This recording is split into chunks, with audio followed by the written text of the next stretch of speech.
me prénomme Guillaume Jumin, je travaille à la direction des jardins et espaces verts depuis 3 ans maintenant. J'occupe un poste de technicien régie à la direction des jardins et espaces verts de la mairie de Toulouse et j'encadre les équipes de jardiniers sur une partie du territoire de la ville, sur le territoire Est en l'occurrence.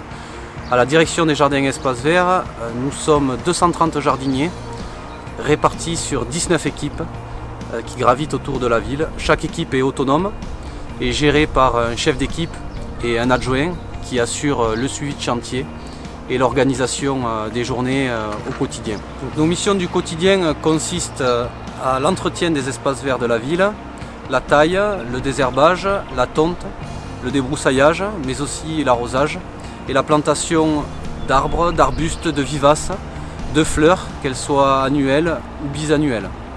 Et nous travaillons par rapport à une gestion différenciée des espaces verts au sein de cette commune.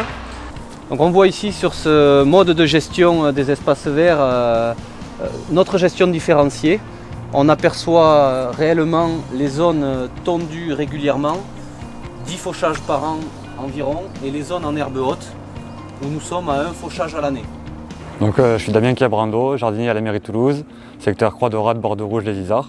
Ça fait actuellement 5 ans que je suis embauché, 4 ans dans ce secteur-là, dans cette équipe. J'ai fait d'abord un bac pro aménagement paysager en alternance sur 3 ans. Ensuite j'ai fait un BTS technico-commercial en jardin et végétaux d'ornement, en alternance également dans une jardinerie.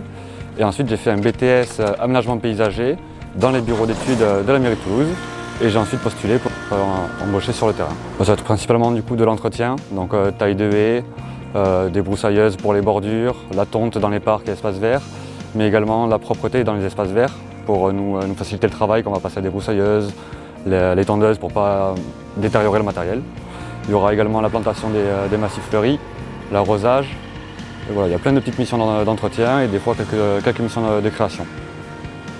Alors oui, il va falloir un minimum de connaissances, ne serait-ce qu'au niveau des fleurs, des arbres, donc tout ce qui va être les noms des plantes, pour l'emplacement également, pour ne pas planter n'importe où, n'importe quoi, n'importe où. Utiliser les machines également, donc il va y avoir un minimum de connaissances mécaniques, sur tout ce qui va être débroussailleuse, le petit matériel principalement, donc débroussailleuse, taille-huée, tondeuse. D'autres connaissances, ça va être surtout le savoir-être et les savoir-faire au niveau du public qui nous entoure. Car on travaille quand même pour les usagers, donc savoir répondre à leurs questions quand on vient nous parler.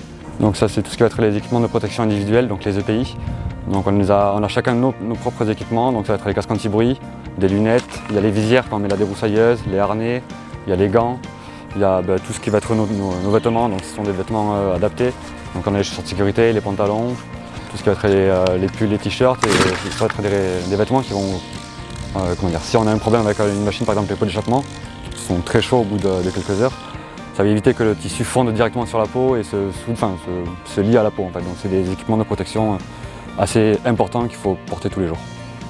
C'est de travailler en extérieur. Donc pour moi personnellement, je ne me verrai pas assis toute la journée derrière un bureau. Ça convient à certaines personnes, mais pour moi voilà, c'est travailler dehors, donc au contact de la nature tous les jours, c'est ça qui fait plaisir.